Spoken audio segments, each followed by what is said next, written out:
Doctor ইউনূসের বিজয় দিবসের বক্তব্য শুনে হতাশ হয়েছি। ডক্টর ইউনূসের নমনীয়তার কারণে বাংলাদেশের 2024-এর রক্তাক্ত বিপ্লব হাতছাড়া হবে। ডক্টর ইউনূসকে বলি, এমন সুযোগ বাংলাদেশে আর 100 বছরেও আসবে না। সুযোগকে কাজে লাগান। ডক্টর ইউনূস তার বক্তব্যে বলেছেন, রাজনৈতিক দলগুলো না চাইলে তিনি নির্বাচন সংক্রান্ত কিছু সংস্কার করে তিনি নির্বাচন দিয়ে দিবেন। 1,500 মানুষ বুকে রক্ত ঢেলে দিয়েছে তপ্ত রাজপথে, একটা নির্বাচন দিয়ে চলে যাওয়ার জন্য নয়। ডক্টর ইউনূস, আপনি তো রেডিমেড এসে বসে গেছেন ক্ষমতা, কিন্তু আপনাকে ক্ষমতায় বসাতে, জনগণের প্রত্যাশা পূরণের জন্য আপনাকে জনগণ ক্ষমতায় বসাতে 1,500 মানুষ জীবন দিয়েছে। সস্তা কথা বলবেন না, নরম কথা বলবেন না, নমনীয় হবেন না ফেসিস্ট রাজনৈতিক দলগুলোর সামনে। নমনীয় হলে জাতি আপনাকে ক্ষমা করবে না। 1,500 মানুষ জীবন দিয়েছে, আপনি একটা ইলেকশন দিয়ে চলে যাবেন। রাজনৈতিক দল না চাইলে আপনি ইলেকশন দিয়ে, সংস্কার না চাইলে ইলেকশন দিয়ে চলে যাবেন। এটার জন্য আপনাকে ক্ষমতায় বসানো হয়নি। আপনি জনগণকে শুনুন। জনগণ আপনাকে, আপনার দরজায় নক করতেছে জনগণ কি চায় শুনুন।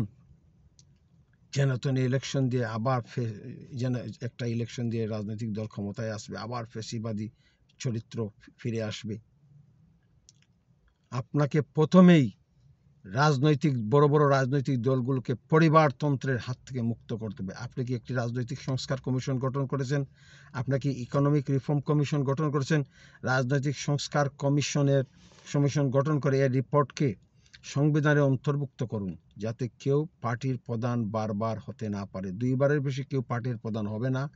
2বারের বেশি কেউ প্রধানমন্ত্রী হবে না। পরপর 2বার নয়, সর্বমোট 2বারের বেশি কেউ প্রধানমন্ত্রী হতে পারবে না। 2বারের বেশি পার্টির চিফ হতে পারবে না। এই জিনিসটা করতে পারলে পার্টিগুলা রাজনৈতিক মাফিয়াদের হাত থেকে মুক্ত পাবে।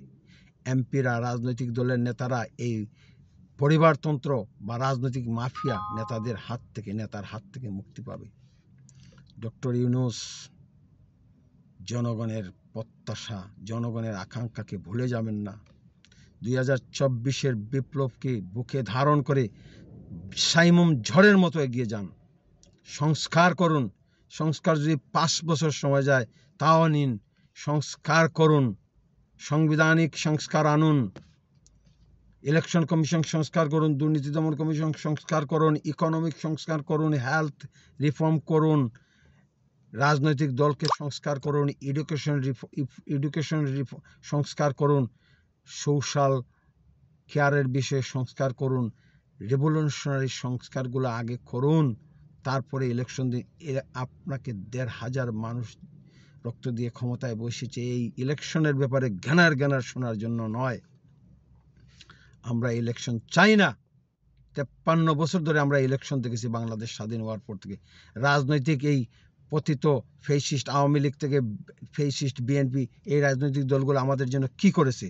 53 বছর ধরে তারা কি সংস্কার আনেছে? প্রশাসনে, বিচার বিভাগে, নির্বাচন কমিশনে, সংসদে তারা কি সংস্কার এনেছে? জাতির জন্য কি রিভলিউশনারি তারা, তাদের অ্যাচিভমেন্ট, কি বৈপ্লবিক অবদান তারা জাতির জন্য এনেছিল?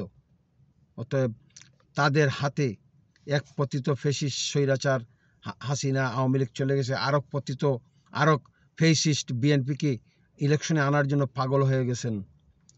রিভলিউশনারি চেঞ্জ আনুন। রিভলিউশনারি চেঞ্জ এনে দেশকে বদলে দিন। 1,500 মানুষ জীবন দিয়েছে এইভাবে। বিপ্লব হাতছাড়া হওয়ার জন্য নয়, মানুষের স্বপ্ন হাতছাড়া হওয়ার জন্য নয়। সাংবিধানিক সংস্কারের মাধ্যমে সংবিধান থেকে যত ফেসিস্ট আর্টিকেল আছে এইগুলাকে বিদায় দেন। দ্বিকক্ষ বিশিষ্ট পার্লামেন্ট করুন। সংবিধানের 70 অনুচ্ছেদ চেঞ্জ করুন। তারপরে বিচার বিভাগের সংক্রান্ত যত অসাংবিধানিক আর্টিকেল আছে এগুলাকে চেঞ্জ করুন। বিচার বিভাগকে শক্ত করুন। জাতীয় মানবাধিকার কমিশনকে শক্তিশালী করুন, জাতীয় মানবাধিকার আইনকে সংবিধানের অন্তর্ভুক্ত করুন, দুদককে সাংবিধানিক প্রতিষ্ঠানে পরিণত করুন, দুদক চেয়ারম্যানদের শপথের মাধ্যমে তাদের চাকরিতে নিয়োগ দেওয়ার ব্যবস্থা করুন। অনেক কাজ রয়ে গেছে। পুলিশ কমিশন গঠন করুন, স্বাস্থ্য রিফর্ম করে হেলথ রেগুলেটরি কমিশন, ইংল্যান্ডে যেটাকে বলে ইন্ডিপেন্ডেন্ট কেয়ার কোয়ালিটি কমিশন গঠন করুন। এই কমিশনের মাধ্যমে এই কমিশন প্রতিটি জেলা উপজেলা হাসপাতাল তদারকি করবে, তাদের হাতে দায়িত্ব ছেড়ে দিন। প্রতিটি কমিউনিটি ক্লিনিকে এমবিবিএস ডাক্তার পাঠান, প্রতিটি কমিউনিটি ক্লিনিকে রক্ত টেস্টের ব্যবস্থা করুন, কমিউনিটি ক্লিনিকের দুর্নীতি বন্ধ করুন। প্রতিটি জেলা উপজেলা হাসপাতালে cancer unit, kidney unit, stroke unit, heart unit, special baby care unit স্থাপন করুন। ক্যাপিটালিস্ট হেলথ কেয়ার সিস্টেমকে ঝাড়ু মেরে বাংলাদেশ থেকে বিদায় দেন। সোশ্যালিস্ট হেলথ কেয়ার সিস্টেম চালু করুন, যেটা সংবিধানের নির্দেশনা, বাংলাদেশ কনস্টিটিউশনের 14 আর্টিকেল সরকারকে নির্দেশনা দিচ্ছে জনগণের জন্য স্বাস্থ্যসেবা নিশ্চিত করার জন্য। সংবিধানের নির্দেশনা মেনে প্রতিটি জেলা উপজেলা হাসপাতালকে আধুনিক করুন, প্রতিটি জেলা উপজেলা হাসপাতালে স্পেশালিস্ট চিকিৎসক পাঠান।